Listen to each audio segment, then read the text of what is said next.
ಇಂದೇ ಡೌನ್ಲೋಡ್ ಮಾಡಿ ಮತ್ತು ನಿಮ್ಮ ನೆಚ್ಚಿನ ಶೋಗಳನ್ನು ಆನಂದಿಸಿ.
ಬಾಳು ಬೆಳಗುಂದಿ, ಏನಕ್ಕೋ ಇವತ್ತಿನವರೆಗೂ ನಾನು ಈ ರೀತಿ ಭಾವುಕನಾಗಿರೋದು ನೋಡಿಲ್ಲ ತಂದೆ.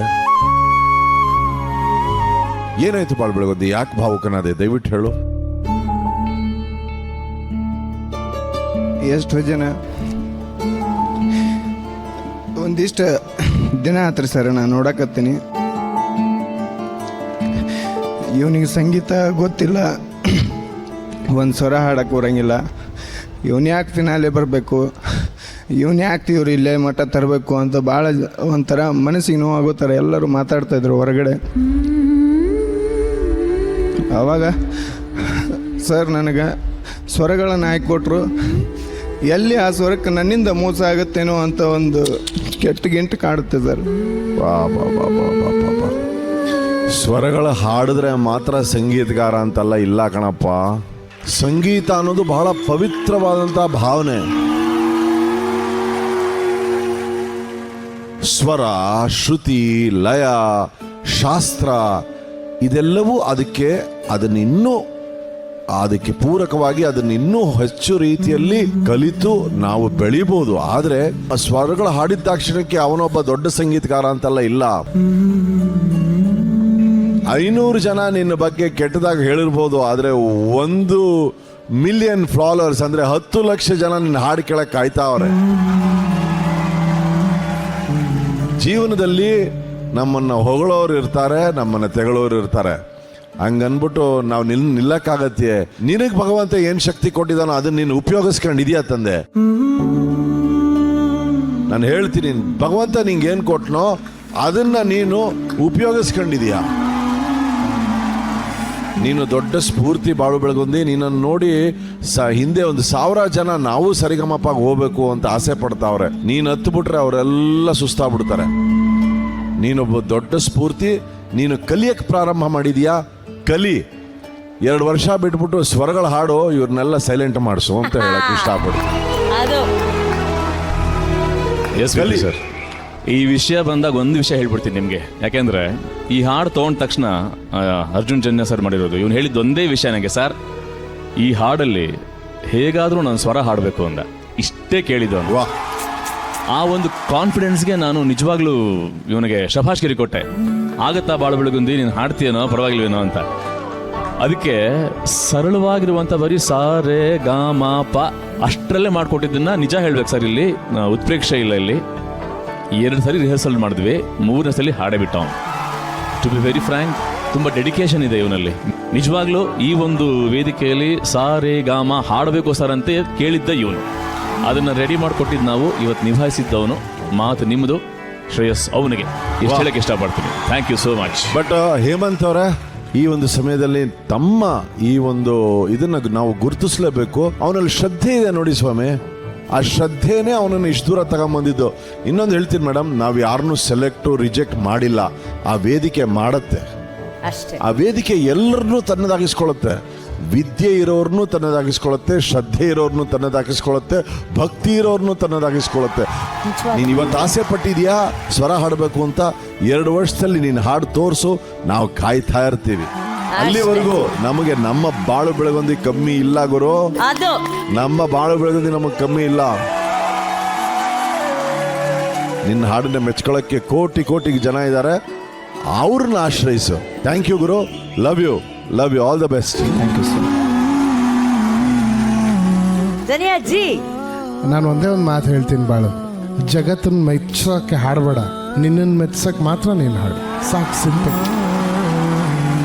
ಈಗ ನೀನು ಟ್ರೈ ಮಾಡಿದೆ 4 ಸ್ವರ ಹಾಡೋದು, ಅದನ್ನು 8 ಸ್ವರ ಮಾಡು, ಅದನ್ನು ಮಾಡ್ತಾ ಹೋಗು. ಬಟ್ ಇದರಿಂದ ಇನ್ನೊಬ್ಬನ ಮೆಚ್ಚಿಸ್ತೀನಿ ಅದಕ್ಕೆ ನಾನು ಹಾಡ್ತೀನಿ ಅಂತ ಹಾಡಬೇಡ. ನಿನ್ನ ಖುಷಿಗೆ ನೀನು ಹಾಡ್ತಾ ಇರು. ನನ್ನ ಸ್ಟುಡಿಯೋದಲ್ಲಿ ನಾನು ನೋಡಿದ್ದೀನಲ್ಲ, ಹಿಂಗೆ ಹೇಳಿದ್ರೆ 5 ನಿಮಿಷದಲ್ಲಿ ಬರೀತಾನೆ 5 ಆಪ್ಷನ್. ಆ್ಯಂಡ್ ಆ ಹಾಡು ರೆಕಾರ್ಡಿಂಗು ಆಗೋಗಿದೆ. ಬಾಳು ಬೆಳಗುಂದಿ ಅವ್ರ ವಾಯ್ಸಲ್ಲೇ ಬರುತ್ತೆ. ಈ ರೀತಿ ಸುಮಾರು ಹಾಡುಗಳು ನಡೀತಾನೆ ಇರುತ್ತೆ. ಕಿವಿ ಕ್ಲೋಸ್ ಮಾಡಿಕೊಂಡು ಮನಸ್ಸಲ್ಲಿ ಏನು ಹಾಕ್ಕೊಳ್ದೆ ಮ್ಯೂಸಿಕ್ ಕಡೆ ಮಾತ್ರ ಗಮನ ಹೊರಿಸು. ನಿನ್ನ ಛಲ, ನೀನು ಏನು ಹೋಗ್ಬೇಕು, ಯಾವ ದಾರಿಲಿ ಹೋಗ್ಬೇಕು ಅದ್ರ ಕಡೆ ಮಾತ್ರ ಗಮನ ಹೊರಿಸು. ಒಳ್ಳೇದಾಗಲಿ. ನೀವು all the best. Thank you sir. Thank you Arjun sir. ಗುರುಗಳೇ, ನಿಮ್ಮ ಮಾತು.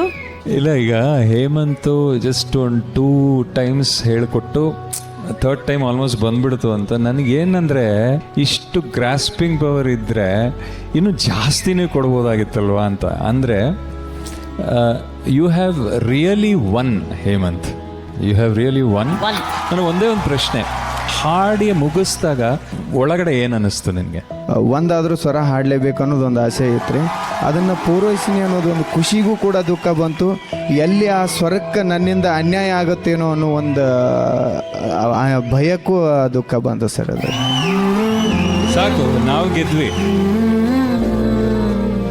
ಆನೆಸ್ಟ್ ಅಟೆಂಪ್ಟ್ ಅಂತ ಹೇಳೋದು. Thank you sir. Thank you ಗುರುಗಳೇ. ತಮ್ಮ, ನೀನು ಅತ್ತೆ ತಾನೆ, ನೀನು ಖುಷಿ ಪಡಿಸೋ ಥರ ಒಂದು ವಿಷಯ ಮಾಡ್ಲಾ ನಾನು? ಅಲ್ಲಿ ನೋಡು. ಹಾಯ್ ಬಾಳು ಮಮ್ಮ, ಹೇಗಿದೆಯಾ? ಸೊ ಸರಿಗಮಪ ಫಿನಾಲೆಗೆ ಆಯ್ಕೆ ಆಗಿದ್ದಿ, ಕಂಗ್ರ್ಯಾಚುಲೇಷನ್. ಕಪ್ಪು ಗೆದ್ಕೊಂಬರ್ತಿದ್ದಿ ಅಂತ ಅನ್ಕೊಂಡಿದೀವಿ. ನಾನು ನಿಮ್ಮ ಮಗ ಕಾಯಕತ್ತೀವಿ. So cup ಗೆದ್ಕೊಂಬರ್ರಿ. ನಾನು ನಿಮ್ಮನ್ನು ತುಂಬ ಮಿಸ್ ಮಾಡ್ಕೊಳತ್ತೀವಿ ಇಬ್ಬರು ಕೂಡಿ. ನಂಗೆ ಅಲ್ಲಿ ಬರೋಕ್ಕಾಗಲಿಲ್ಲ, ಸಾರಿ. ಸೊ ಅದೇ ರೀತಿಯಾಗಿ ಸರಿಗಮಪ ಟೀಮಿಗೂ ಹಾಗೂ ಅಲ್ಲಿರುವಂತಹ 3 ಜನ ಗುರುಗಳಿಗೆ ಹಾಗೂ ಜೂರು ಮೆಂಬರ್ಸು, ಆಲ್ ಮೆಂಟರ್ಸ್ಗೆ ಧನ್ಯವಾದಗಳು. ನನ್ನ ಗಂಡನ ಇಲ್ಲಿವರೆಗೂ ಕರ್ಕೊಂಬಂದಿದ್ದೀರಾ. ಸೊ ನಿಮಗೆ ಎಷ್ಟು ಕೃತಜ್ಞತೆ ಹೇಳಿದರೂ ಕಡಿಮೆ. ಸೊ ಅದಕ್ಕಿಂತ ಹೆಚ್ಚಾಗಿ ಜಿ ಕನ್ನಡಕ ತುಂಬು ಹೃದಯದ ಧನ್ಯವಾದಗಳು. ಸೊ ಕಪ್ಪು ಗೆದ್ಕೊಂಬ ಮಾಮ, ಆಲ್ ದ ಬೆಸ್ಟ್.